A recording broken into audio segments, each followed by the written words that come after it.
Everyone thinks they know Michael Jordan's secret to success.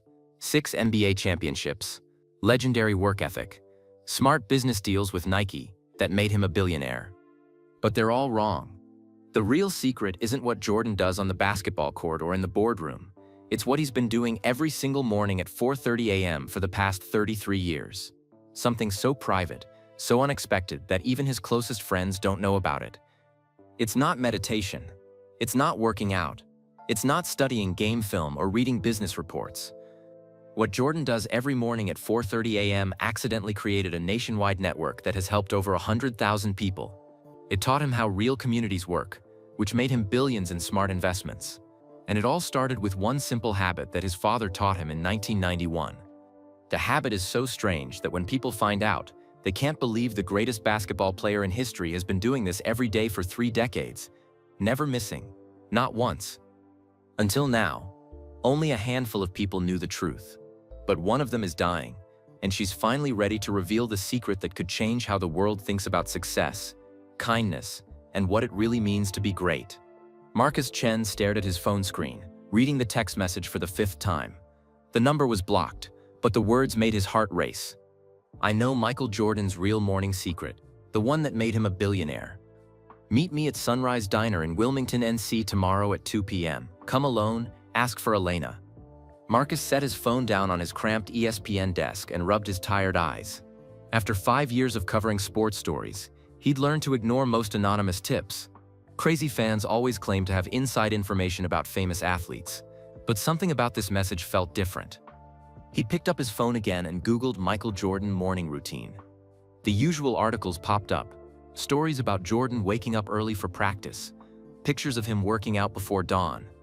Everyone knew Michael was disciplined about his schedule, but a secret morning routine that made him a billionaire?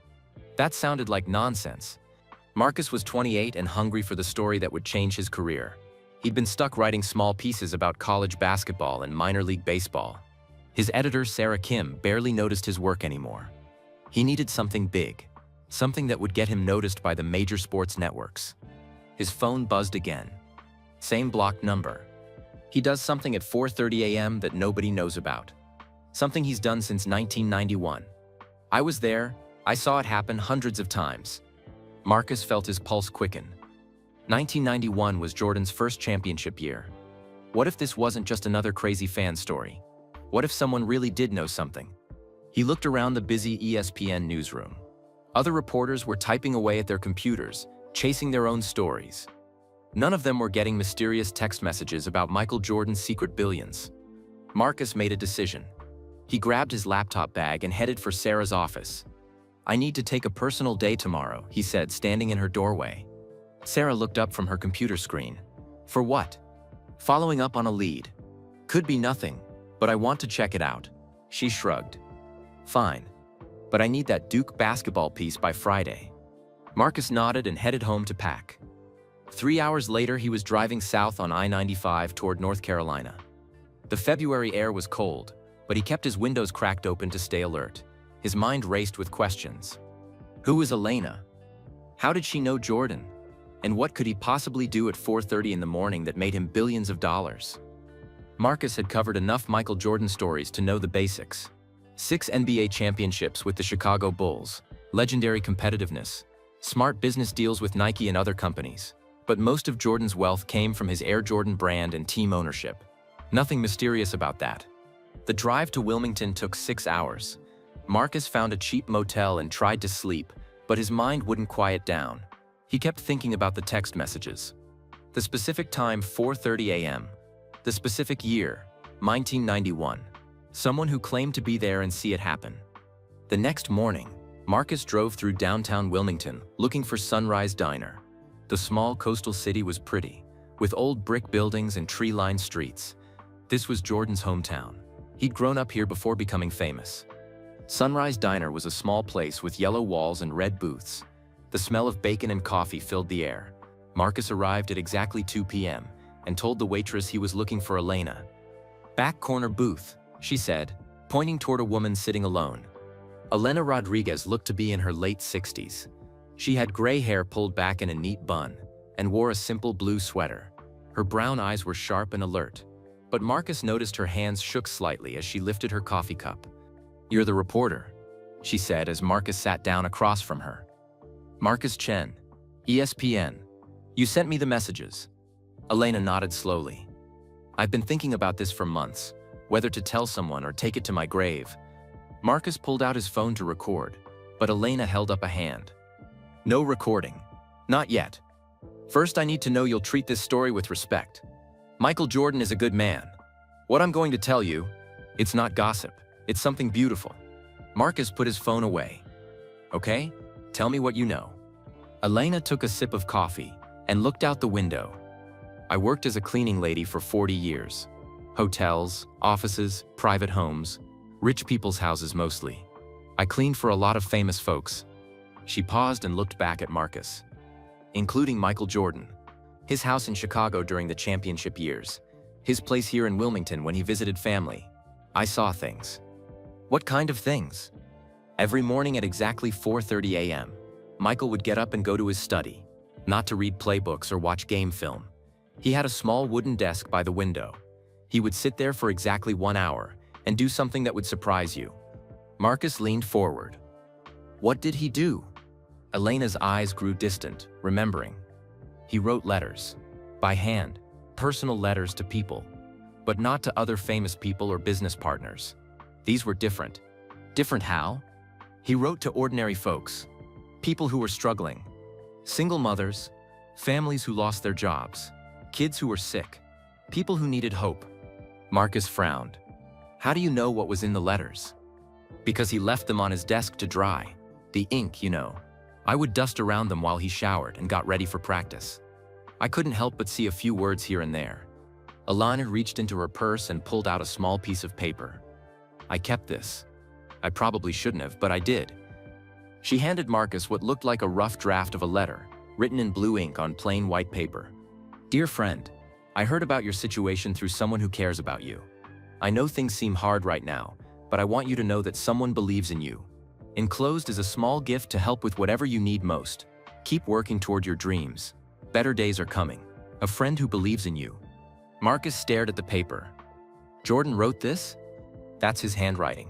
I saw him write hundreds of letters just like it over the years. Always the same time. Always the same careful attention. Always signed the same way. But why? Why would he do this?" Elena smiled sadly.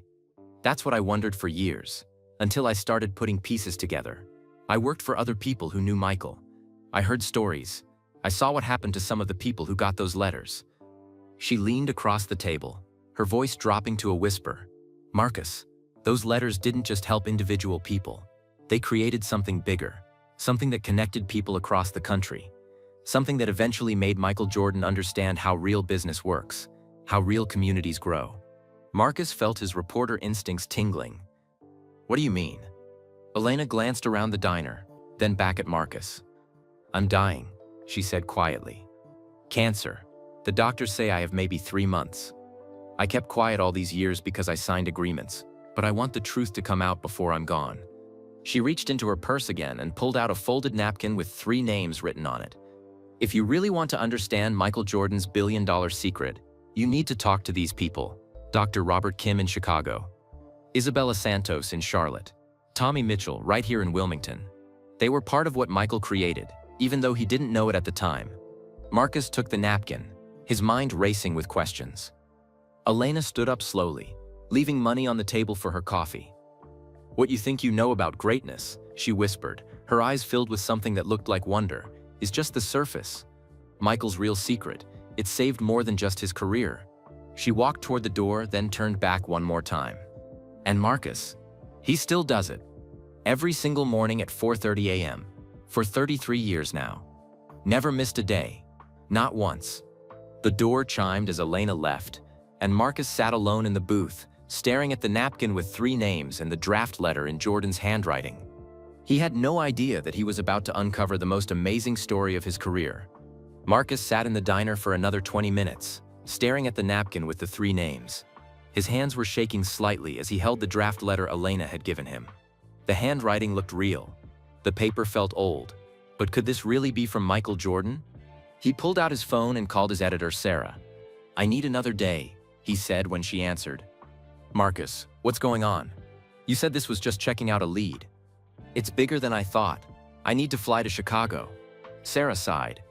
"This better be worth it. And you're paying for the flight yourself if it turns out to be nothing." Marcus was already walking to his rental car. "It's worth it." 3 hours later, he was on a plane to Chicago. During the flight, he researched Dr. Robert Kim online. The man had been a sports psychologist in Chicago during the 1990s. His website showed he was now retired but still lived in the city. There were a few articles about his work with professional athletes, but nothing that mentioned Jordan specifically. Marcus found Dr. Kim's phone number and called as soon as he landed at O'Hare Airport. "Dr. Kim? This is Marcus Chen from ESPN. I'm working on a story about community service and mentorship. I was told you might have worked with Michael Jordan in the past?" There was a long pause on the phone. "Who told you to call me?" Dr. Kim's voice was careful. "A woman named Elena Rodriguez. She said you might be able to help me understand something about Jordan's morning routine." Another pause. "Where are you right now?" "Just landed in Chicago. Meet me at Lou Mitchell's restaurant on Jackson Boulevard in an hour. Come alone." The line went dead. Lou Mitchell's was a classic Chicago diner with black and white checkered floors and red leather booths. Marcus found Dr. Kim sitting near the back, a small Asian man with gray hair and kind eyes behind wire-rimmed glasses. He looked to be in his late 70s but sat straight and alert. "You're the reporter," Dr. Kim said as Marcus approached. "Yes, sir. Thank you for meeting with me." Dr. Kim studied Marcus for a moment. "Elena called me this morning. She said she finally decided to talk. She's dying, you know." Marcus nodded and sat down across from Dr. Kim. She was a good woman. Honest. Hardworking. She saw things that she was never supposed to talk about. Dr. Kim picked up his coffee cup with both hands. "What exactly did she tell you?" Marcus pulled out the draft letter. She said Jordan wrote personal letters to strangers every morning at 4:30 a.m., starting in 1991. Dr. Kim looked at the paper and nodded slowly. "That's his handwriting. I recognize it." "So it's true?" "Oh, it's true. But Elena only saw the surface of what Michael was doing." Dr. Kim leaned back in his booth. "I was there when it started. I was the one who suggested he begin writing them." Marcus felt his heart speed up. "You were Jordan's sports psychologist." "Not exactly. Michael came to see me, but not for the reasons you might think. He didn't need help with performance anxiety or mental training. The man's competitive fire was stronger than anyone I'd ever met." Dr. Kim paused as the waitress refilled their coffee cups. "Michael came to me in early 1991 because he was struggling with something different. Success guilt, I guess you could call it. He was making more money than he'd ever imagined, becoming famous worldwide, but he felt disconnected from regular people." Success guilt. He grew up in a middle-class family here in Wilmington. His parents taught him to work hard and help others, but suddenly he was rich and famous, living in a completely different world. He felt like he was losing touch with the values his father taught him. Dr. Kim smiled, remembering. "James Jordan was a wise man. He visited my office with Michael a few times. He told his son, 'Greatness isn't what you achieve, son. It's what you give back when nobody's watching.'" Marcus was taking notes as fast as he could write. "So I suggested Michael find a way to give back that felt personal and meaningful. Not just writing checks to charities, but actually connecting with individual people who needed encouragement." The morning letters. "Exactly. We decided he would get up early, before basketball consumed his day, and spend 1 hour writing to people. The 4:30 a.m. time was Michael's idea. He said that was when the world was quiet and he could think clearly." Dr. Kim reached into his jacket pocket and pulled out a small photograph. It showed a younger Michael Jordan sitting at a small wooden desk, writing by lamplight. The Bulls logo was visible on the wall behind him. "I took this picture in 1993. Michael had asked the Bulls facility manager to give him access to a quiet room every morning before practice. The team thought he was doing meditation or extra mental preparation." Marcus stared at the photo. How did he choose who to write to? That was the beautiful part. Michael didn't want to write to famous people or business contacts. He wanted to help ordinary folks who were facing real struggles. He got names from social workers, teachers, pastors, community organizers, people who knew families in need. And he sent money with the letters? Dr. Kim nodded. Usually, not huge amounts, maybe $50 or $100. Sometimes more if the situation was really desperate. But the money wasn't the most important part. What was? The hope. Michael understood that when you're struggling, sometimes just knowing that someone believes in you can change everything. These weren't form letters. He spent time on each one, thinking about what that specific person might need to hear. Marcus looked at the photograph again. Jordan looked focused and peaceful, not like the fierce competitor everyone saw on the basketball court. How long did he keep this up? Dr. Kim's expression grew more serious. That's where the story gets complicated. Michael wrote individual letters from 1991 to 1998, hundreds and hundreds of them. But he had no idea what was happening with the people who received them. What do you mean? The recipients started writing back, not just thank you notes, real letters about their lives, their dreams, their progress. Michael would read every response. But more than that, some of the letter recipients began connecting with each other. Dr. Kim leaned forward, his voice dropping. By 1995, there were informal support groups in several cities. People who had received Michael's letters were finding each other and helping each other. They called themselves things like Morning Circle or Anonymous Angels. None of them knew the letters came from Michael Jordan. Marcus felt like he was putting together pieces of a puzzle. So Jordan accidentally created support networks? More than that, these groups were starting small businesses together, tutoring each other's kids, pooling resources to help other families in need. Michael's individual letters had sparked something much bigger. Dr. Kim finished his coffee and looked out the window at the busy Chicago street. But Marcus, the letters were just the beginning. What he did with the responses he got back, that's what made him billions. Marcus grabbed Dr. Kim's arm. What do you mean? What did he do with the responses? Dr. Kim smiled, but there was something sad in his eyes. That's not my story to tell. You need to talk to the people who received the letters. People like Isabella Santos in Charlotte. He stood up and put money on the table for both their meals. But I'll give you one more piece of the puzzle. In 1998, Michael made a decision that changed everything. He stopped writing the individual letters, but he didn't stop the 4:30 a.m. routine. Dr. Kim headed toward the door, then turned back. He found a different way to connect, a way that turned what he learned from those letters into the foundation of his business empire. But it also meant giving up the thing that made him happiest.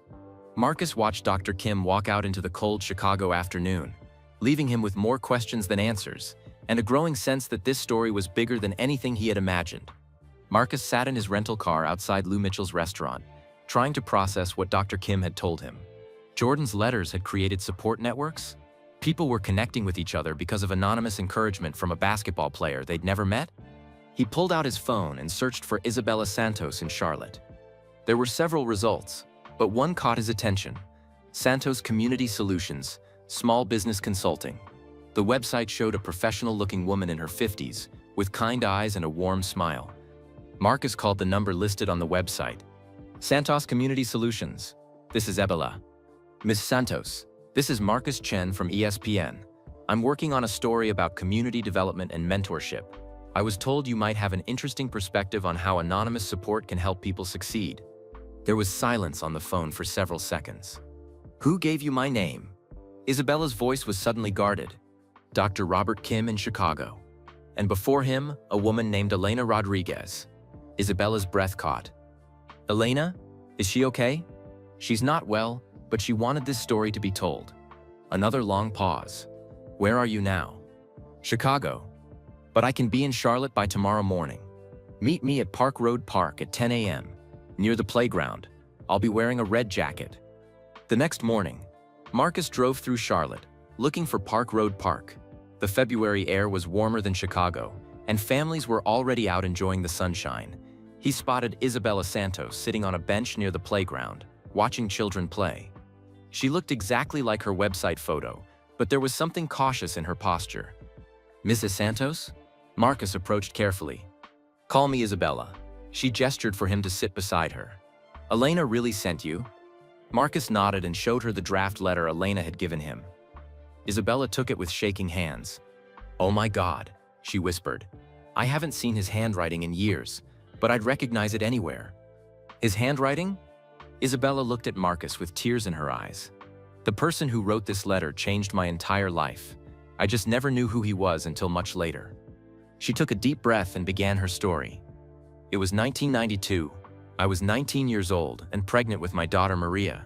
The baby's father had left when he found out.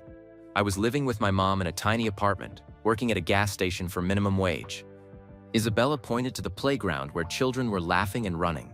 I remember feeling so hopeless, like I'd messed up my life before it really started. What happened?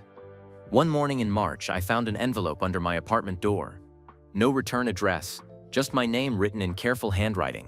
Inside was $500 in cash, and a letter almost exactly like the one you just showed me. Isabella pulled out her phone and scrolled through photos until she found what she was looking for, a picture of an old, yellowed letter. Dear friend, I heard about your situation through someone who cares about you. I know things seem hard right now, but I want you to know that someone believes in you. Enclosed is a small gift to help with whatever you need most. Keep working toward your dreams. Better days are coming. A friend who believes in you. Marcus compared it to Elena's draft letter. The handwriting was identical. $500 was like a fortune to me then. Isabella continued. I used it to pay for childcare so I could attend community college classes at night. But the money wasn't even the most important part. What was? Someone believed in me. A complete stranger thought I was worth helping. That feeling, it gave me strength I didn't know I had. Isabella stood up and started walking along the park path. Marcus followed beside her. 2 weeks later, I decided to write a thank you note. The original letter had listed a P.O. box address. I didn't expect a response, but I felt like I had to try. Did you get one? Isabella smiled. 3 days later, another letter arrived. This one asked about my dreams, my plans for school, what I wanted to study. It felt like having a pen pal who actually cared about my life. They stopped at a picnic table, and Isabella sat down across from Marcus. The letters kept coming every few weeks, always encouraging, always asking thoughtful questions about my progress. Sometimes there was more money. $20 here, $50 there, just enough to help with books or gas or childcare. Marcus was taking notes as fast as he could write. How long did this go on? About 6 months. But then something amazing happened. In one of my letters, I mentioned how lonely I felt being a single mom with no friends my age. A week later, I got a letter with 3 phone numbers. Other single mothers in Charlotte who were also trying to improve their lives. Isabella's eyes lit up with the memory. I was so nervous to call them, but when I did, I discovered they had all received similar letters from the same anonymous friend. We started meeting at a McDonald's once a week, just to talk and support each other. All of you were getting letters? All of us. Maria Gonzalez, trying to finish high school while raising twin boys. Jennifer Park, working 2 jobs while studying to be a nurse. Lisa Washington, starting a small catering business from her kitchen. We called ourselves the Thursday Night Circle. Isabella reached into her purse and pulled out a small photo. 4 young women sitting around a McDonald's table, all smiling and holding coffee cups. That picture was taken in 1993. By then, we weren't just meeting to talk. We were helping each other in real ways. Maria would babysit for Jennifer during her nursing classes. I helped Lisa design business cards for her catering. Jennifer helped me study for my accounting tests. Marcus studied the photo. These women looked happy, confident, hopeful. Did you ever find out who was sending the letters? Isabella nodded slowly. Not until much later. But Marcus, here's what you need to understand. We weren't the only group. By 1994, we'd heard about other circles in Charlotte, groups of people who'd all received similar anonymous letters and found each other. She pulled out another photo, this one showing a much larger group of people standing outside a community center. This was taken in 1995, a gathering of all the circles we knew about in Charlotte, 43 people, all connected because someone believed in us enough to write encouraging letters. Marcus counted the faces in the photo, men and women of different ages and backgrounds, all smiling broadly. What happened to all these people? Isabella's smile widened. Maria became a teacher and now runs an after-school program for at-risk kids. Jennifer finished nursing school and works at the Children's Hospital. Lisa's catering business grew into 3 restaurants. I got my accounting degree and eventually started my consulting firm. She gestured around the park. Most of us still live in Charlotte. Our kids grew up together. We've hired each other, recommended each other for jobs, supported each other through divorces and deaths and celebrations. Marcus was amazed. All because of anonymous letters? The letters were just the spark, but they connected us to something bigger than ourselves. We realized that when people support each other, incredible things can happen. Isabella stood up and started walking back toward the parking lot. But Marcus, Charlotte wasn't unique. By 1997, we'd heard about similar groups in other cities. Atlanta, Miami, Richmond. All started by people who'd received anonymous letters of encouragement. She stopped walking and turned to face Marcus directly. In 1998, something changed. The letters stopped coming. Not just to me, but to everyone we knew. It was like our anonymous friend just disappeared. Marcus felt his pulse quicken. What happened in 1998? Isabella's expression grew serious. That's when we found out who our anonymous friend really was. And that's when he made the decision that nobody knows about. The one that made him a billionaire, but almost cost him everything else. She handed Marcus a business card with an address written on the back. If you really want to understand this story, you need to talk to someone who was there when everything changed. Someone who saw what happened when our anonymous friend realized what he'd accidentally created. Marcus looked at the address. It was in Wilmington, North Carolina. Tommy Mitchell? Marcus asked, remembering the third name Elena had given him. Isabella nodded. Tommy was part of the first circle that ever formed. He knows things that even I don't know. She walked toward her car, then turned back one more time. Marcus, what you're uncovering, it's not just about one person helping others. It's about how individual kindness can create ripples that change entire communities. But it's also about the price of keeping secrets and the courage it takes to let the world see who you really are. Marcus watched Isabella drive away, leaving him with a growing understanding that Michael Jordan's morning routine had created something far beyond basketball success, and that the biggest revelations were still to come. Marcus drove back to Wilmington with his mind spinning. 3 people, 3 cities, all connected by Michael Jordan's anonymous letters. But what happened in 1998 that changed everything? And how did helping struggling families make Jordan billions of dollars? He found the address Isabella had written on her business card. It led him to a small community center in a quiet neighborhood. The building looked old but well-maintained, with fresh paint and a sign that read Mitchell Community Center, Building Dreams Together. Inside, Marcus found Tommy Mitchell shooting baskets with a group of teenage boys. Tommy was a tall, lean man who looked to be around 60. His movements on the court were smooth and confident, like someone who had played basketball his whole life. "You boys keep practicing," Tommy called to the teenagers. "Remember, it's not about being perfect. It's about getting a little better every day." Marcus waited until the teens had moved to the other end of the court before approaching. "Mr. Mitchell, I'm Marcus Chen from ESPN. Isabella Santos said you might be willing to talk to me about some community development work in the 1990s. Tommy studied Marcus for a moment, then smiled. "Isabella called me last night. She said you were asking about the morning letters. You received them too?" Tommy nodded and gestured for Marcus to follow him to a small office behind the basketball court. The walls were covered with photos of young people in graduation caps, families at community events, and groups of adults in business suits. 1991, Tommy began, settling into a chair behind his desk. "I was 28 years old with 2 little kids and no job. The textile mill where I'd worked for 6 years had just closed down. My wife Carmen was pregnant with our 3rd baby, and we were about to lose our apartment." Marcus pulled out his notebook, ready to hear another story of Jordan's anonymous kindness. "One morning in November, I found an envelope slipped under our door. Inside was $200 and a letter that said someone had heard about my situation and wanted to help. It was signed, 'A friend who believes in you.'" Tommy opened his desk drawer and pulled out a worn envelope. "I kept the original letter. Read it so many times over the years that I memorized every word." Marcus looked at the familiar handwriting. The same careful script he'd seen in Elena's draft and Isabella's photo. "The money helped us buy groceries and pay rent for another month. But more than that, the letter gave me hope. Someone out there knew I was struggling and thought I was worth helping." "Did you write back?" "I did.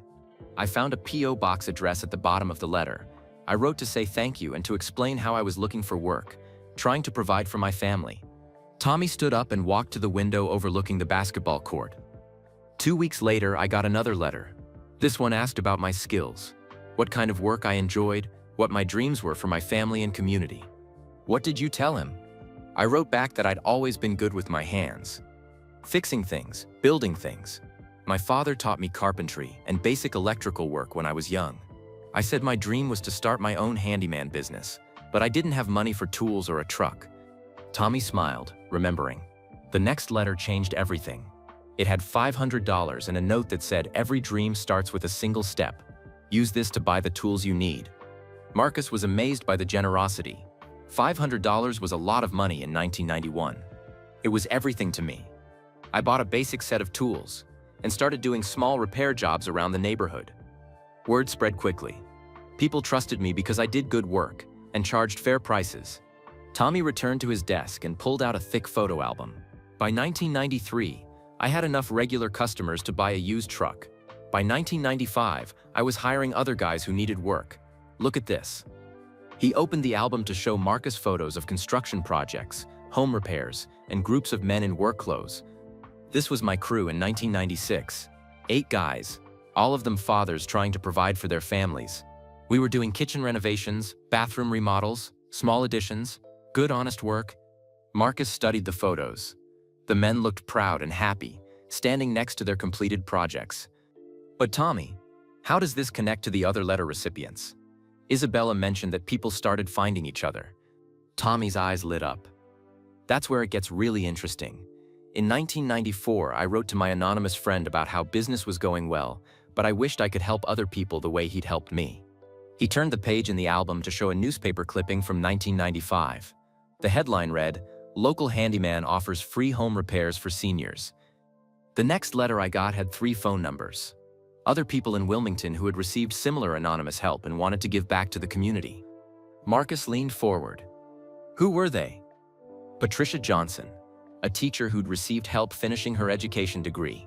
Marcus Williams, a mechanic who'd gotten money to fix his tools after they were stolen. Sarah Kim, a nurse who'd been helped through a difficult divorce. Tommy flipped through more pages, showing photos of community events and volunteer projects. We started meeting once a month, just to talk about how we could help other families in need. We called ourselves the Morning Circle because we all seemed to get our letters early in the morning. How many people were in your group? By 1997, there were about 20 of us in Wilmington. But Marcus, here's what was amazing: we found out there were morning circles in other cities too. Isabella's group in Charlotte, similar groups in Atlanta, Richmond, Norfolk. Tommy closed the photo album and looked directly at Marcus. We were all connected by these anonymous letters, all helping each other succeed. Patricia would tutor kids whose parents were in my work program. Marcus would fix cars for free when families couldn't afford repairs. Sarah would provide basic health advice at community events. Marcus was taking notes furiously. This sounds like an incredible support network. It was, and it was growing. By 1997, we estimated there were maybe 300 people across 5 states, all connected through these morning letters. We'd started calling it the Anonymous Angel Network. Tommy stood up and walked to a wall covered with business cards and certificates. Look at this. Half the small businesses in this neighborhood were started by people who got help from the network. The barber shop, the corner market, the daycare center, the auto repair shop, all of them owned by people who received anonymous letters or got support from someone who did. Marcus studied the wall of success stories. This is incredible. But what happened in 1998? Isabella said everything changed. Tommy's expression grew serious. That's when we found out who our anonymous angel really was. And that's when he made the decision that would make him richer than any basketball contract ever could. He walked to his desk and pulled out a folder marked 1998 The Truth. But Marcus, learning the truth also meant he had to stop doing the one thing that made him happiest, the thing that connected him to who he really was underneath all the fame and money. Tommy held the folder but didn't open it yet. Are you sure you want to know the whole story? Because once I tell you what happened in 1998, you'll understand that Michael Jordan's billions didn't come from just being a great athlete. They came from understanding something about human nature that most business people never figure out. Marcus nodded eagerly. I need to know. Tommy opened the folder, and Marcus saw it was full of newspaper clippings, letters, and financial documents. In March 1998, our anonymous angel found out what he'd accidentally created. And when he realized the full power of what these morning letters had done, he made a choice that would change everything. Tommy looked at Marcus with an expression that mixed admiration and sadness. But it also meant he had to give up the personal connections that had become the most meaningful part of his life. Success always comes with a price, Marcus, even when you're trying to do good. Tommy opened the folder on his desk and pulled out a yellowed newspaper clipping. The headline read, "Mystery Benefactor Behind Community Success Stories Finally Revealed." This article came out in the Charlotte Observer in March 1998. Tommy said, handing it to Marcus. Someone had been investigating the anonymous angel network for months, trying to figure out who was behind all the support groups popping up across the Southeast. Marcus read the article quickly. A reporter named David Chen had traced P.O. box payments, handwriting samples, and financial records. The trail led back to Michael Jordan's personal accountant in Chicago. How did Jordan react when this came out? Tommy pulled out another document, a letter written on Chicago Bulls letterhead. He called an emergency meeting of all the Morning Circle leaders. Isabella from Charlotte, myself from Wilmington, Patricia Johnson here in town, and about 8 others from different cities. Marcus looked at the letter. It was an invitation to meet at a hotel in Charlotte on March 15, 1998. It was signed, Michael Jordan, your anonymous friend. I couldn't believe it, Tommy continued. For 7 years, I'd been writing letters to Michael Jordan. The greatest basketball player in the world had been encouraging me, supporting my family, helping me build my business. What was the meeting like? Tommy smiled, but his eyes looked sad. Michael was different than I expected. Quieter, more thoughtful. He seemed genuinely surprised by what his letters had created. Tommy pulled out a small notebook. I wrote down everything he said that day, because I knew it was important. He opened the notebook and read from his careful handwriting. He told us, I started writing these letters because I wanted to help individual people. I never imagined it would create networks like this. You've built something amazing together. Marcus was fascinated. How did he seem? Was he happy about what had developed? That's the complicated part. He was proud of what we'd accomplished, but he was also worried. His lawyers had told him that if people found out he was behind the anonymous angel network, it could cause problems. What kind of problems? Tommy flipped a page in his notebook.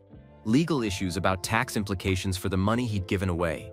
Business problems if his endorsement partners thought he was running some kind of charity scheme without their knowledge. Privacy concerns about more people trying to contact him directly. Tommy closed the notebook and looked at Marcus seriously. But the biggest problem was that he'd discovered something powerful, and he didn't know what to do with it. What do you mean? Michael had accidentally figured out how to create economic development from the ground up. His letters hadn't just helped individual people. They'd created a model for community transformation that was working in multiple cities. Tommy stood up and walked to a whiteboard on his office wall. He drew a simple diagram showing one person at the top connected to several others, who were then connected to even more people below them. Think about it, Marcus. One person writing encouraging letters created support networks that generated hundreds of small businesses, thousands of jobs, and millions of dollars in economic activity. That's not charity. That's a business strategy. Marcus stared at the diagram. So what did he decide to do? Tommy erased the whiteboard and sat back down. He made a choice that nobody saw coming. He stopped writing the individual letters, but he used what he'd learned to become a different kind of investor. He pulled out a thick folder of financial documents. Starting in late 1998, Michael began quietly investing in small businesses owned by people from the anonymous angel network, not as charity, but as a business partner. Tommy showed Marcus bank statements and investment records. He provided capital to help network members expand their businesses. Tommy's handyman service became Mitchell Construction Company. Isabella's accounting practice became Santos Community Solutions. Patricia's tutoring program became Johnson Learning Center. Marcus studied the documents. The amounts were significant, tens of thousands of dollars per investment. But here's the genius part, Tommy continued. Michael didn't just give money. He connected network members with each other as customers and suppliers. Isabella did the books for my construction company. Patricia provided educational services to the children of employees at Isabella's firm. Tommy pulled out a spreadsheet showing business relationships between network members. By 2000, the former Anonymous Angel Network had become an informal business ecosystem. We were all helping each other succeed, and Michael was earning returns on his investments while creating jobs in communities across multiple states. Marcus was amazed by the complexity of what Jordan had created. This sounds incredibly sophisticated. It was. And it taught Michael something that most investors never understand, that sustainable business success comes from building genuine relationships and understanding what communities actually need. Tommy walked to the window and looked out at his community center. Michael took what he learned from 7 years of writing personal letters and turned it into a business philosophy. Instead of just looking at financial projections, he invested in people he knew and trusted. Instead of focusing only on profits, he built businesses that strengthened communities. Is this how he made his billions? Tommy nodded. Partly. The investment returns were excellent because the businesses were built on solid relationships and met real community needs. But more importantly, Michael learned how to identify opportunities that other investors missed. He returned to his desk and pulled out one more document, a business magazine article from 2006. This article is about Jordan's investment in urban development projects. It talks about his unusual ability to understand community dynamics and identify profitable opportunities in underserved markets. Marcus read the article. It praised Jordan's business instincts but had no idea about the anonymous angel network that taught him those skills. So the morning letters were like a business education? Exactly. For 7 years, Michael corresponded with hundreds of people from different backgrounds in different cities, facing different challenges. He learned what really helps people succeed. He understood how communities actually work. Tommy gathered the documents back into the folder. But Marcus, there's something else you need to understand. When Michael stopped writing individual letters in 1998, it broke his heart. Tommy's voice grew quiet. Those morning letters weren't just charity to him. They were the most meaningful part of his day. The time when he felt most connected to his values, most like the person his father raised him to be. What do you mean? Michael told us at that meeting in Charlotte that writing those letters made him happier than any basketball game he'd ever won. It was his way of staying grounded, of remembering that success should be about helping others. Tommy looked at Marcus with a mixture of admiration and sadness. He gave up the thing that brought him the most joy because he realized he could help more people by building businesses than by writing individual letters. But the cost was losing those personal connections that had become the center of his life. Marcus felt the weight of what Tommy was telling him. So Jordan's billions came at a personal price? Every morning since 1998, Michael has had to choose business strategy over personal connection. He became incredibly successful, but he lost something precious in the process. Tommy closed the folder and looked directly at Marcus. But here's the secret that nobody knows, not even Isabella or the other network members. Michael never completely gave up his morning routine. Marcus leaned forward eagerly. What do you mean? Tommy smiled mysteriously. He found a different way to maintain those personal connections. A new 4:30 a.m. habit that he's kept for over 25 years. Something that would surprise everyone who thinks they know Michael Jordan. Marcus grabbed Tommy's arm. What does he do? Tommy shook his head. That's not my story to tell. But I'll give you one more name. Someone who knows the whole truth about Michael's current morning routine. He wrote something on a piece of paper and handed it to Marcus. Elena Rodriguez wasn't the only person who cleaned Michael's houses over the years. There's someone else who's been part of his life since the very beginning. Someone who knows secrets that would change how the world sees Michael Jordan forever. Marcus looked at the paper. It had a name and phone number, Maria Gonzalez, Chicago. Tommy stood up, indicating the interview was over. But Marcus, when you talk to Maria, remember this. Some secrets are kept not because they're shameful, but because they're sacred. Marcus sat in his rental car outside Tommy's community center, staring at the piece of paper with Maria Gonzalez's phone number. His hands were shaking slightly as he dialed. The phone rang 3 times before a woman's voice answered. She spoke with a slight Spanish accent. Hello, Miss Gonzalez? This is Marcus Chen, a reporter from ESPN. Tommy Mitchell in Wilmington gave me your number.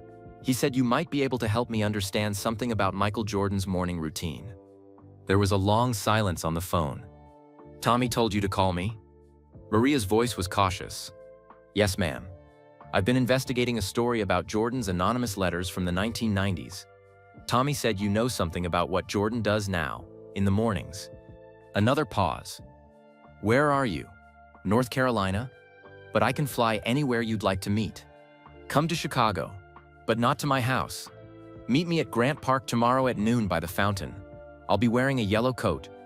The line went dead. Marcus flew back to Chicago that evening, his mind racing with questions. Who was Maria Gonzalez? How did she know Jordan? And what secret was so sacred that Tommy wouldn't even hint at what it was? The next day, Marcus found Grant Park easily. The February weather was cold, but families were still out enjoying the afternoon.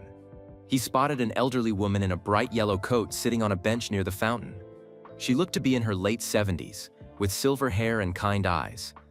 Was Gonzalez? She looked up at Marcus and smiled. You can call me Maria. Sit down, mijo. Marcus sat beside her on the bench. Tommy said you know about Jordan's current morning routine. Maria nodded slowly. I know because I'm part of it. I have been for over 30 years. What do you mean? Maria pulled a small thermos of coffee from her bag and poured herself a cup. I worked as a night janitor at Chicago Stadium from 1988 to 1994. I cleaned the Bulls' locker room and the hallways. She took a sip of coffee and continued. In those early years, before Michael became really famous, he would come to the stadium very early for extra practice. Sometimes at 5 a.m., sometimes even earlier. Marcus was taking notes as Maria spoke. I would still be working, finishing up my cleaning duties. Michael was always polite to me, always said good morning. He would ask about my family in his broken Spanish. Maria smiled at the memory. I had 6 children at home. My husband had left us, and I was working 2 jobs to pay rent. Michael could see I was tired, stressed. He would encourage me, tell me to keep working hard for my kids. When did you first receive one of his letters? November 1991. I found it in my locker at the stadium. It was written in Spanish. Not perfect Spanish, but he was trying. It said he knew I was working hard for my family, and that he wanted to help. Maria reached into her purse and pulled out a worn envelope. I kept the first letter he ever sent me. Marcus looked at the letter. Jordan's handwriting was careful but uncertain as he wrote in Spanish. There was $50 with the letter. $50 was like a fortune to me then. I could buy groceries for a week with that money. Did you write back to him? Maria nodded. I wrote in Spanish thanking him. I told him about my children, my dreams for them to go to college, my struggles to keep our family together. What happened next? Michael started learning Spanish so he could write better letters to me. His Spanish got better and better over the years. We wrote to each other every few weeks. Maria finished her coffee and looked across the park at children playing. But Marcus, I wasn't like the other people who got letters. Michael told me who he was from the beginning. He said he trusted me to keep his secret. Marcus felt his pulse quicken. You knew it was Jordan writing to you? Sigh.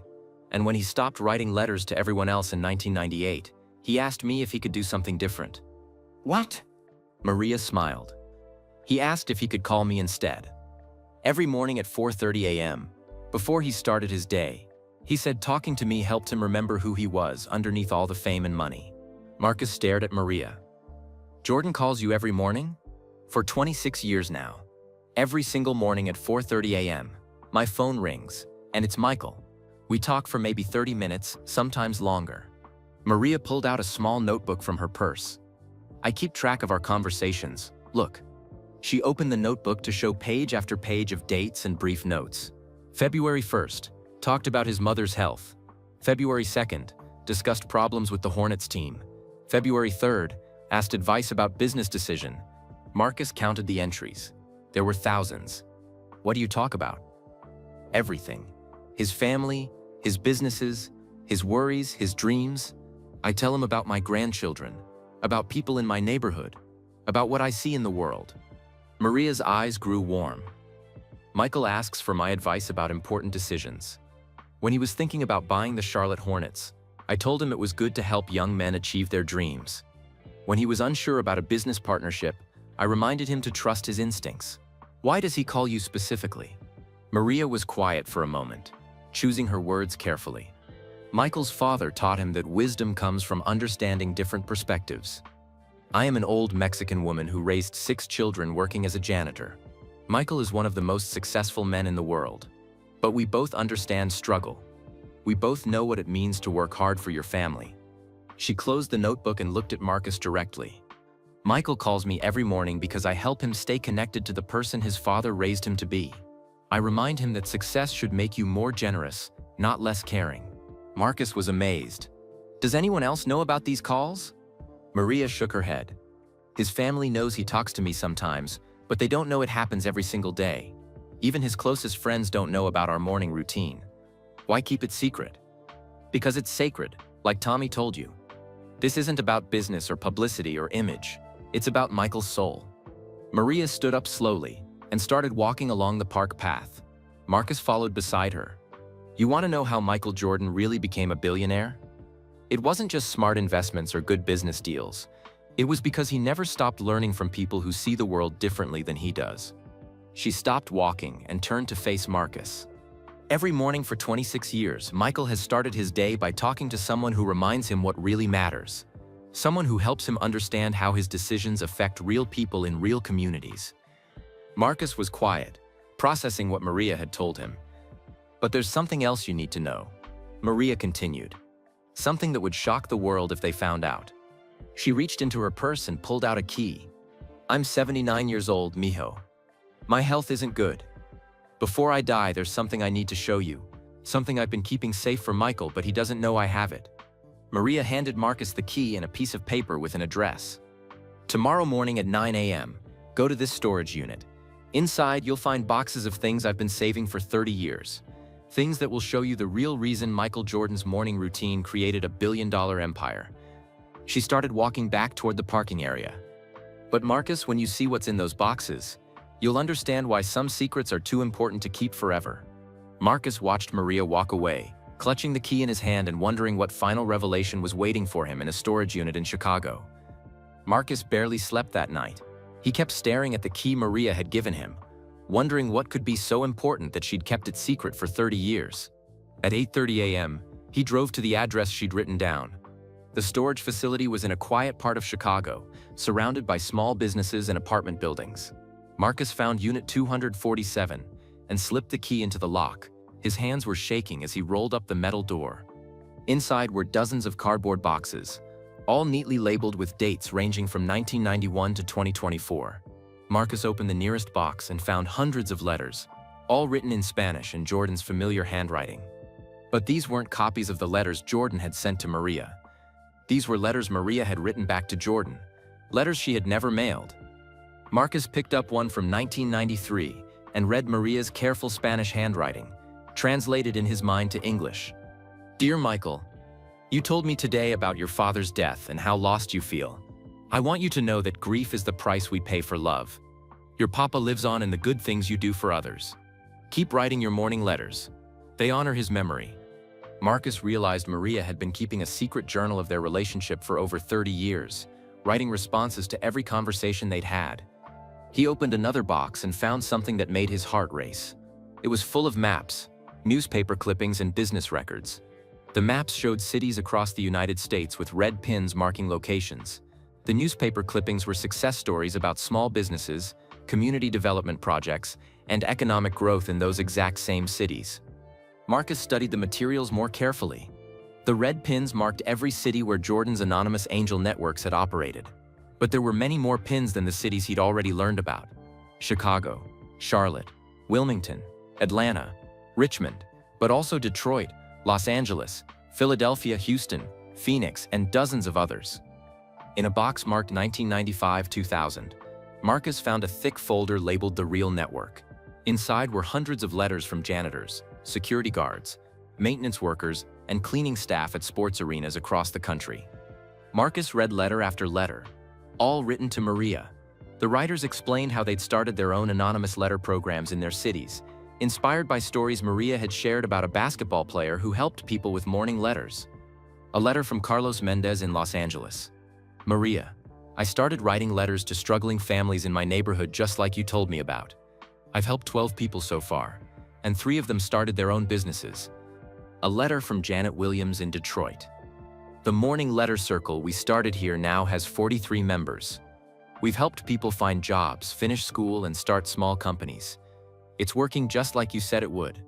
Marcus sat down on the concrete floor of the storage unit, overwhelmed by what he was discovering. Maria hadn't just been Jordan's morning phone call partner. She had secretly created a nationwide network of arena workers who replicated Jordan's letter-writing method in their own communities. He opened more boxes and found the full scope of what Maria had documented. By her careful records, over 200 cities now had morning letter circles operated by arena and stadium employees. The circles had directly helped over 100,000 people start businesses, finish education, overcome personal challenges, or improve their communities. But Maria had kept this expansion secret from everyone, even from Jordan. Marcus found a box marked for Michael to open after I die, and hesitated. Should he open it? Maria had trusted him with the key, but this box seemed too personal. His phone rang suddenly, making him jump. The caller ID showed Maria's number. Marcus, are you at the storage unit? Yes, I'm here. Maria, this is incredible. You created a national network without Jordan even knowing? Maria's voice was weak. I'm in the hospital, mijo. My cancer got worse last night. I need you to understand something important. Marcus clutched the phone. What do you need me to know? Open the box marked for Michael. I want you to see what I was going to tell him before I die. What I should have told him years ago. Marcus found the box and opened it. Inside was a single thick notebook with the truth about the morning calls written on the cover. What is this, Maria? Read the first page. Marcus opened the notebook. Maria's handwriting was shaky but clear. Michael calls me every morning because he thinks I'm the only person left from his letter-writing days who really understands him. But he doesn't know that I've been building something much bigger than what he started. Something that could change how the whole world thinks about helping others. Marcus flipped through pages of detailed records. Maps showing the locations of 200+ morning letter circles. Financial estimates showing that the circles had created over $50 million in new small businesses. Academic research about community development that unknowingly studied Maria's network. Maria, you've been documenting everything for 30 years? Psych. But Marcus, there's something else. Something that will surprise you more than anything you've learned so far. Marcus waited, his heart pounding. Every morning when Michael calls me, he's not the first call he makes. What do you mean? Michael makes several calls every morning at 4:30 a.m. He calls me. Yes, but he also calls Isabella in Charlotte, Tommy in Wilmington, Dr. Kim in Chicago, and about 20 other people from his original anonymous angel network. Marcus was stunned. He calls all of them every morning? Not every day for everyone, but he rotates through a list of about 50 people. Every morning for 26 years, he's been making phone calls to stay connected with the people his letters helped. Maria's voice was getting weaker. That's his real morning rule, Marcus. He doesn't just call me. He calls ordinary people all across the country, every single day, to check on them and learn from them. Marcus sat in silence processing this revelation. But why keep it secret? Because Michael is afraid that if people knew about his morning calls, they would think it was a publicity stunt, or that too many people would try to contact him. He wants these relationships to stay genuine. Maria coughed, and Marcus could hear that she was in pain. Marcus, I'm dying. Maybe today, maybe tomorrow, but I need you to help me tell Michael the truth about what his morning letters really created. What truth? That his simple idea of writing encouraging letters became a national movement that's still growing 30 years later. That hundreds of thousands of people have been helped by networks that trace back to his 4:30 a.m. routine. Marcus looked around the storage unit filled with 30 years of documentation. And I need you to help me show him that his morning phone calls haven't just kept him grounded. They've given him the knowledge to build businesses that really help communities. How? Tomorrow is Michael's birthday, February 17th. I was going to call him and tell him everything, but I'm too sick now. Will you help me? Marcus felt the weight of responsibility settling on his shoulders. Maria, are you sure you want this story to come out? It's going to change everything for Jordan. Maria's voice was barely a whisper now. Michael has spent 30 years thinking his morning routine was just personal. It's time he learned that he accidentally started something that could change the world. The line went quiet for a moment. Will you help me tell him? Will you help me show Michael that his morning rule didn't just make him a better person? It made thousands of people believe in goodness again. Marcus looked around the storage unit filled with 30 years of Maria's careful documentation. His phone was still pressed to his ear, and he could hear Maria's labored breathing on the other end. Yes, he said quietly. I'll help you tell him. Thank you, Miko. But there's one more thing you need to understand before you talk to Michael. Marcus sat down on a box labeled 1-1099 2005 and prepared to listen. I haven't just been documenting the networks that grew from Michael's letters. I've been studying them, learning from them, understanding why they work so well. Maria paused to catch her breath. In that box marked research, you'll find something that will surprise you. Marcus found the box and opened it. Inside were academic papers, business studies, and reports about community development. Many of them had Maria's name listed as a co-author. Maria, you're a published researcher? My youngest daughter, Carmen, became a professor of social work at Northwestern University. Starting in 2001, she helped me turn my observations into real academic research. Marcus looked at the papers. Community-based economic development through peer support networks. The psychology of anonymous giving in urban communities. Sustainable business growth through grassroots relationship building. These are all based on Jordan's letter networks? Sigh, but without using his name. We studied how the morning letter circles worked, what made them successful, why they created lasting change instead of just temporary help. Maria's voice grew stronger as she talked about her research. Marcus, we discovered something important. Michael's letters worked because they combined three things that most charity programs don't do together. What three things? Personal encouragement, practical help, and connection to community. The letters made people feel valued as individuals. The small amounts of money solved immediate problems. But most importantly, the letters connected people to others facing similar challenges. Marcus was taking notes on the back of an envelope. We found that when you help someone and then connect them with others who can help them too, you create something much stronger than charity. You create community power. What do you mean? Instead of people depending on one generous person, they learn to help each other. They build businesses together, share resources, create jobs for their neighbors. The help becomes sustainable because it's not coming from outside the community anymore. Marcus understood. So Jordan's letters taught people to help themselves and each other. Exactly. And Marcus, this is why Michael became so successful in business. His daily phone calls with people from different communities taught him how real economic development works. Maria coughed, and Marcus heard a nurse's voice in the background. I have to go soon, Migo. But look in the box marked Michael's future. There's something there I've been preparing for years. Marcus found the box and opened it. Inside was a detailed business plan with the title, The Morning Foundation, a new model for community development. What is this, Maria? It's my proposal for how Michael could use what he's learned from 30 years of morning calls to create something bigger than any business he's ever built. Marcus flipped through the plan. It outlined a foundation that would train community leaders to start their own morning letter circles in cities across the world. Instead of depending on one wealthy person to help everyone, the foundation would teach people to create support networks in their own neighborhoods. The plan shows how this could work in 1,000 cities, helping millions of people. But it would require Michael to reveal the truth about his morning routine and become the public face of the movement. Marcus studied the financial projections. The plan was incredibly detailed and professionally prepared. Maria, this could change how the world thinks about poverty and community development. Sigh. But it would also mean Michael could never have private morning phone calls again. Everyone would know about his 4:30 a.m. routine. His quiet, personal way of staying connected to his values would become a public program. Marcus understood the dilemma. He would have to give up his privacy to help more people. That's the choice I want to present to him tomorrow morning. Keep his morning routine private and personal, or share it with the world to help millions of people. A nurse's voice came through the phone more clearly. Mrs. Gonzalez, we need to run some tests now. Marcus, I have to go. But promise me you'll help me talk to Michael tomorrow morning. Promise me you'll help him understand what his simple morning letters became. I promise, Maria. Good. Call me at 4 a.m. tomorrow morning. I want to be there when you tell him everything. The phone went quiet. Marcus sat alone in the storage unit, surrounded by boxes that contained the secret history of Michael Jordan's most private habit. He thought about everything he'd learned over the past week. Jordan's anonymous letters had accidentally created a nationwide movement. His daily phone calls had given him insights that helped build his business empire. And now an elderly woman who cleaned stadiums had secretly documented it all and created a plan to help millions more people. But the biggest revelation was still sinking in. Maria Gonzalez wasn't just a janitor who received Jordan's letters.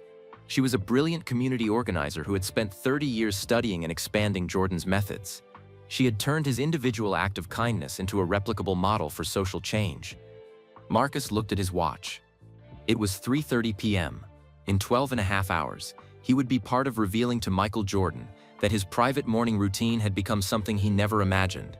He began loading the most important boxes into his car. The research papers, the business plan, the maps showing 200+ cities with morning letter circles, and Maria's notebook documenting 30 years of 4:30 a.m. phone calls. As he drove back to his hotel, Marcus realized this story had become much bigger than he'd expected. This wasn't just about a basketball player's generous morning routine. It was about how one person's private practice of kindness had grown into a movement that was changing communities across America. And tomorrow morning, on Michael Jordan's 61st birthday, Marcus would help Maria give him the biggest surprise of his life. Marcus spent the night in his Chicago hotel room, reading through Maria's research papers and trying to understand the full scope of what she had discovered. At 3:45 a.m., his phone alarm went off. 15 minutes until he was supposed to call Maria.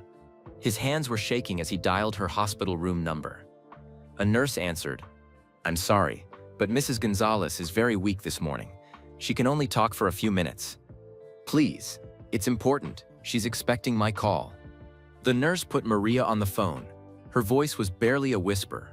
Marcus, are you ready? Yes, but Maria, are you strong enough for this conversation?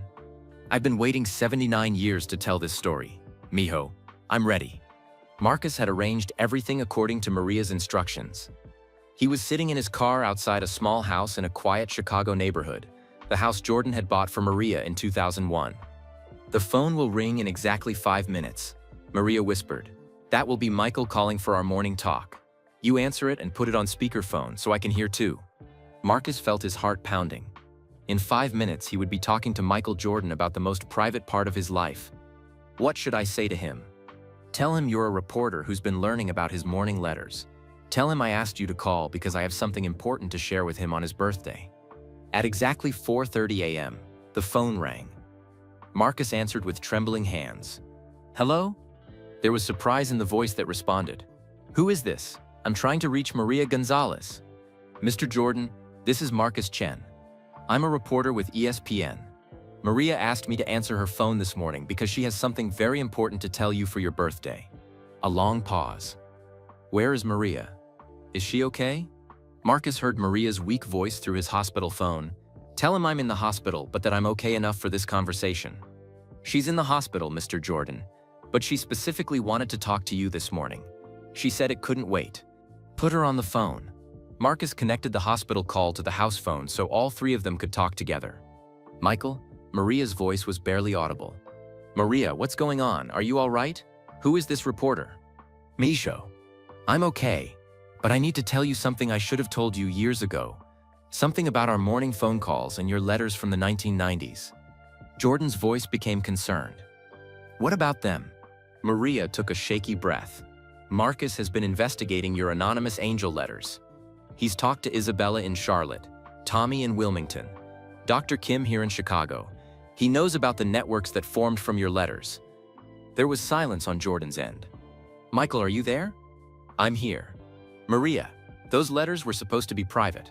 Why is a reporter investigating them? Marcus spoke up.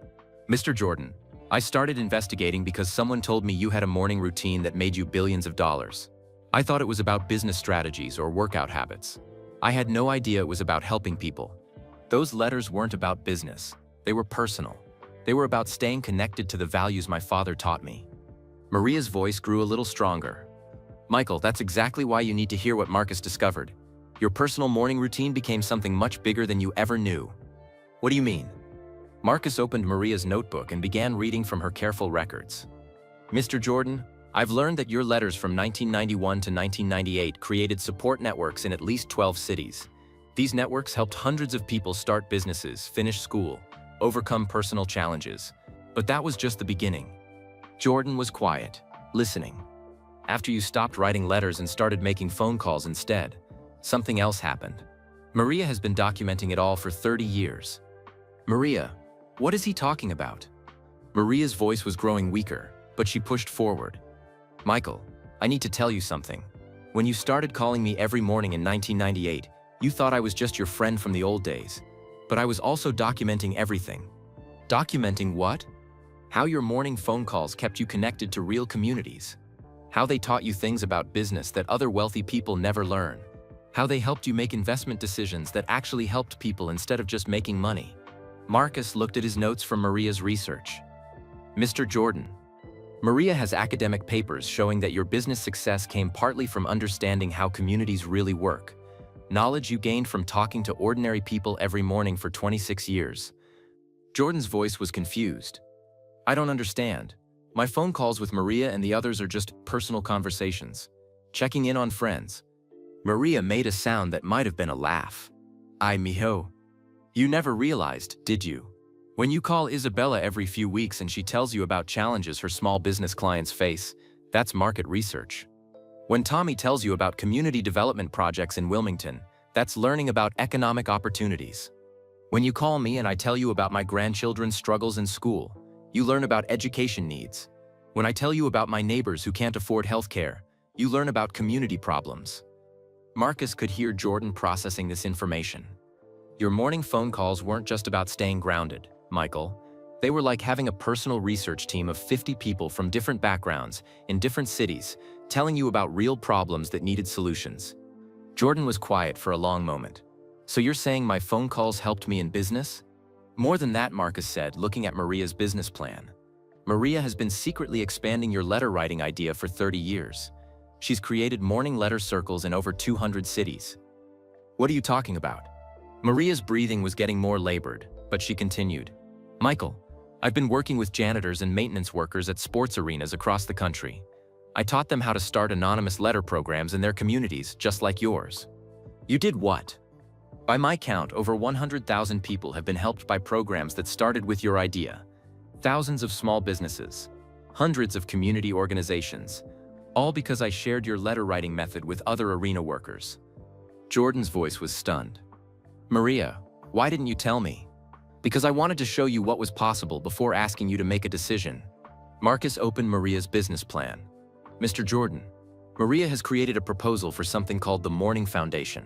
It's a way to teach your letter writing and phone call methods to community leaders worldwide. But Michael, Maria's voice was getting very weak now. It would mean telling the world about your morning routine. No more private phone calls. No more secret ways of staying connected to your values. The phone was quiet except for the sound of Maria's difficult breathing. Maria, are you okay? I'm dying, mijo. Maybe today, maybe tomorrow. But before I go, I need to know if you're willing to share your morning rule with the world. Jordan's voice was thick with emotion. Maria, don't talk like that. You're going to be fine. Michael, listen to me. Your morning letters and phone calls accidentally created a model for helping communities that could work in every city in the world. But only if you're brave enough to let people know that the greatest basketball player ever spends every morning talking to janitors and single mothers and small business owners. Marcus could hear Jordan crying softly on the other end of the phone. The choice is yours, mijo.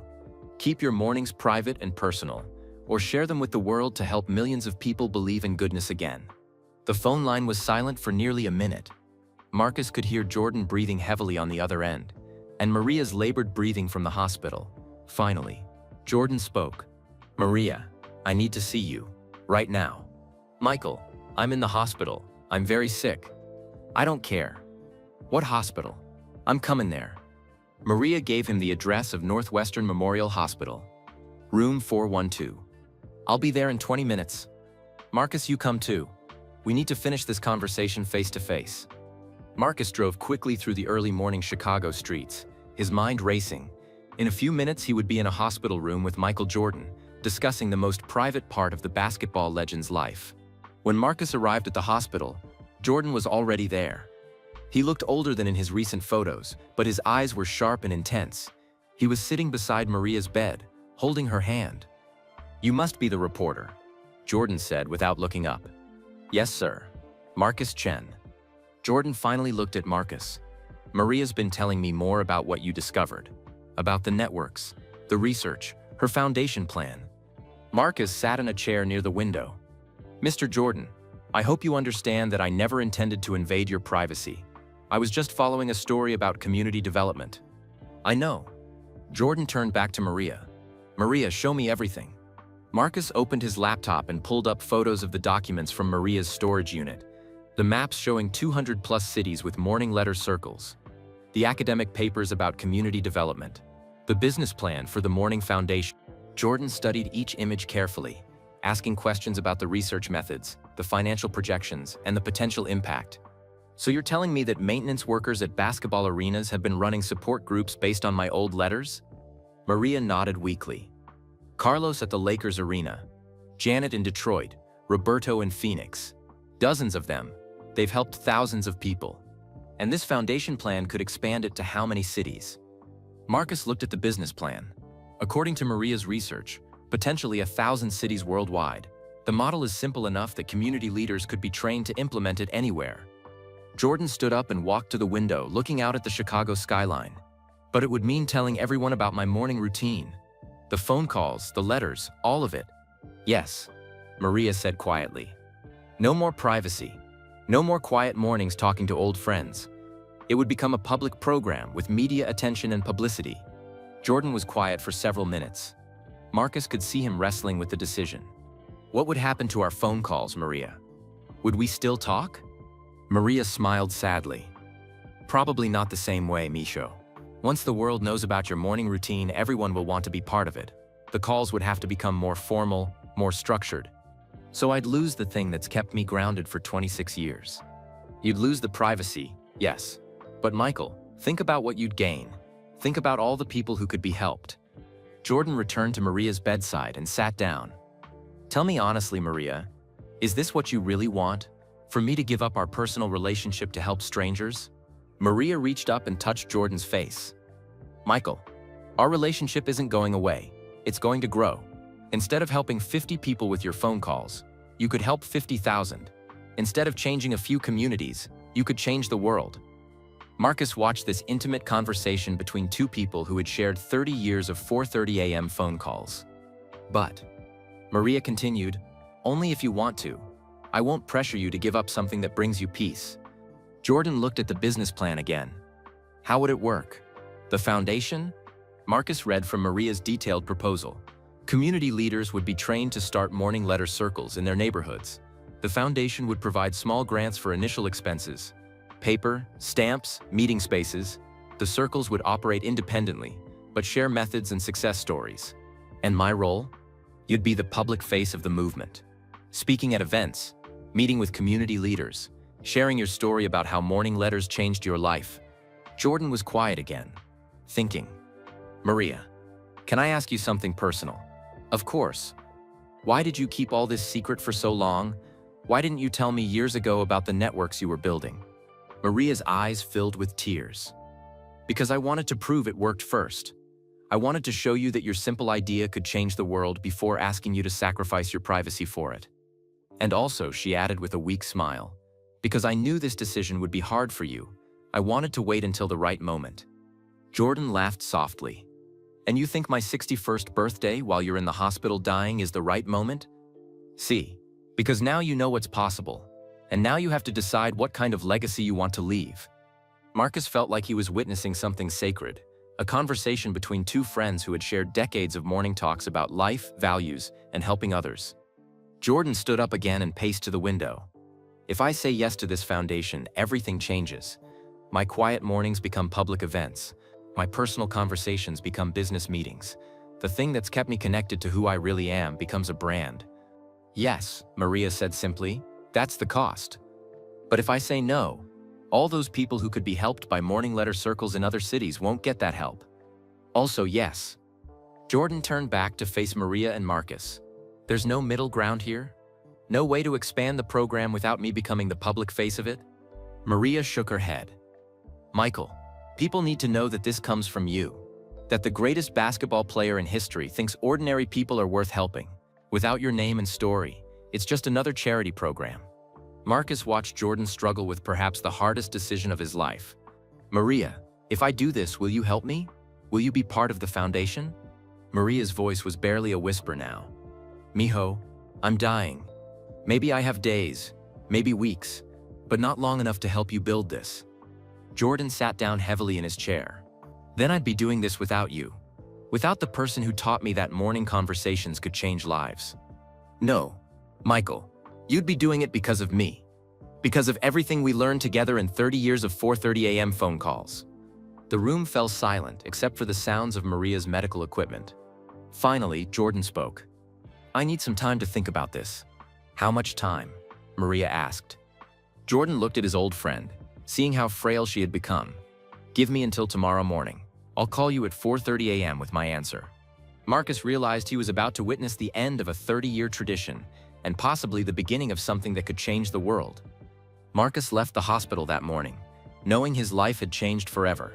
He had stumbled onto the story of his career, but more than that, he had witnessed something sacred, a friendship built on 30 years of 4:30 a.m. phone calls that had accidentally changed thousands of lives. He spent the day writing notes, organizing Maria's research, and trying to process everything he had learned. That evening, Jordan called him.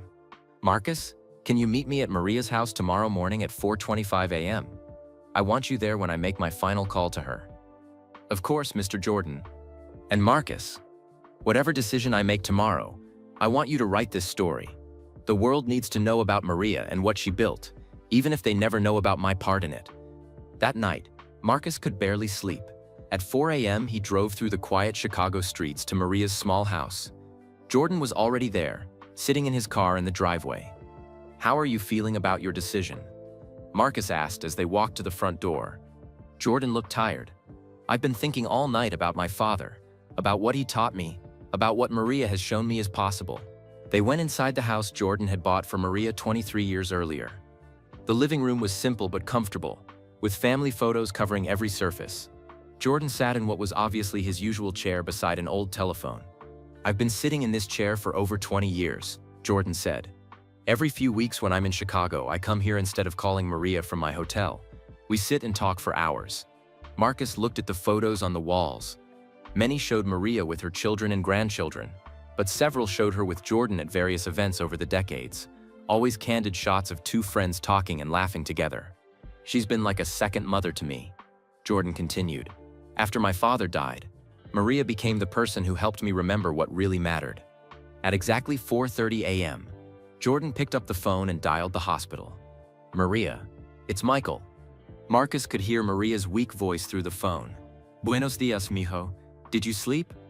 "Not much. I spent the night thinking about everything you showed me yesterday."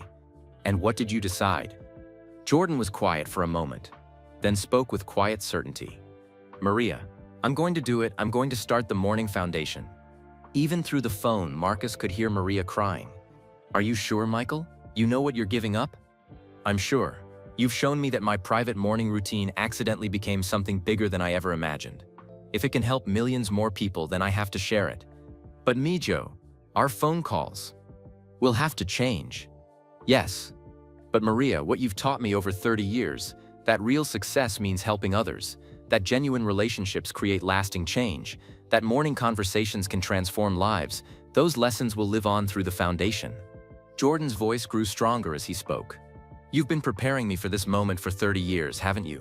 All those morning calls, all that advice about staying connected to my values, all those stories about your grandchildren and your community, you were teaching me how to think beyond my own success."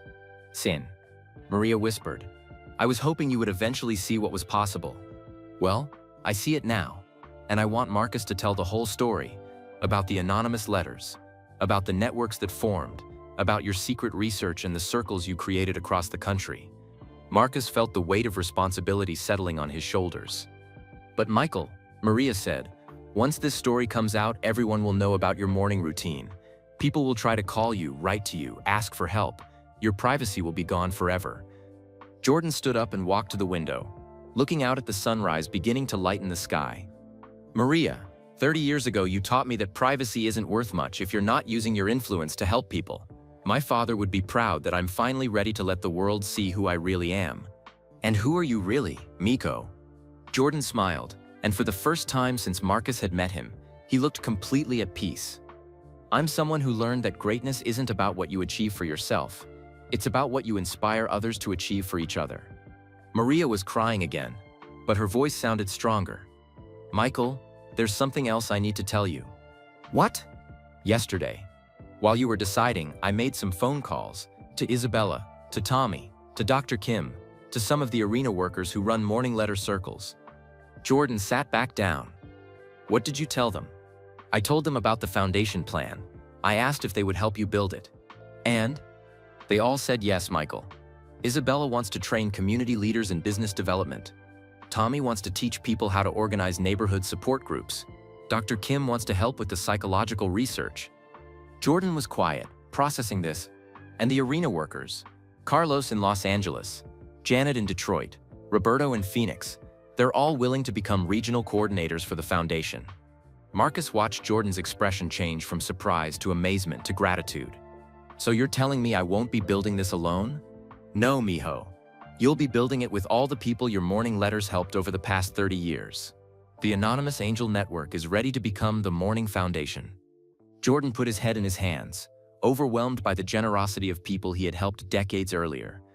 "Maria, how do I thank you for 30 years of 4:30 a.m. conversations? How do I thank you for showing me what my life could become?" "You don't thank me, Michael. You honor what we built together by sharing it with the world." The phone line was quiet for a moment. "Maria, will you do something for me?" Anything. Will you help me make one more morning call? I want to call Marcus's editor at ESPN and tell her that she's about to get the story of a lifetime. Marcus's eyes widened. Jordan was ready to go public with everything. And then, Jordan continued, I want to call a press conference for next week. I want to announce the Morning Foundation and tell the world about the power of morning letters. Are you absolutely certain, Miko? Jordan looked at Marcus, then at the photos of Maria's family covering the walls, then out the window at the Chicago neighborhood where he had bought a house for a janitor who became his closest advisor. Maria, 30 years ago you told me that some people are put on this earth to do more than just succeed for themselves. Today I finally understand what you meant. And what did I mean? That my morning routine was never really about me. It was about learning to see the world through other people's eyes so I could help make their world better. Sigh, Miho, that's exactly what I meant. Then yes, I'm certain. Let's change the world, one morning letter at a time. As the sun rose over Chicago, Marcus realized he was witnessing not just the end of Michael Jordan's secret morning routine, but the beginning of something that could help millions of people believe in goodness again. From anonymous letters in 1991 to daily phone calls that continue today, Jordan's 4:30 a.m. habit shows us that real greatness isn't just about winning championships or making money. It's about lifting others up when nobody's watching. We'd love to know where you're listening from. Drop a comment below and tell us your city or country. If this story inspired you, please hit that like button and subscribe to our channel for more amazing stories like this one. We share incredible tales about famous people, hidden histories, and the power of human kindness. And here's something Jordan himself would appreciate. Share this video with your friends and family. Spread the message that small acts of kindness can create ripples that change the world. Just like Jordan's morning letters, you never know how your simple act of sharing might inspire someone else to believe in goodness again. Remember, every morning is a chance to start fresh and help others. What will you do with your 4:30 a.m.? Thanks for listening, and we'll see you in the next story.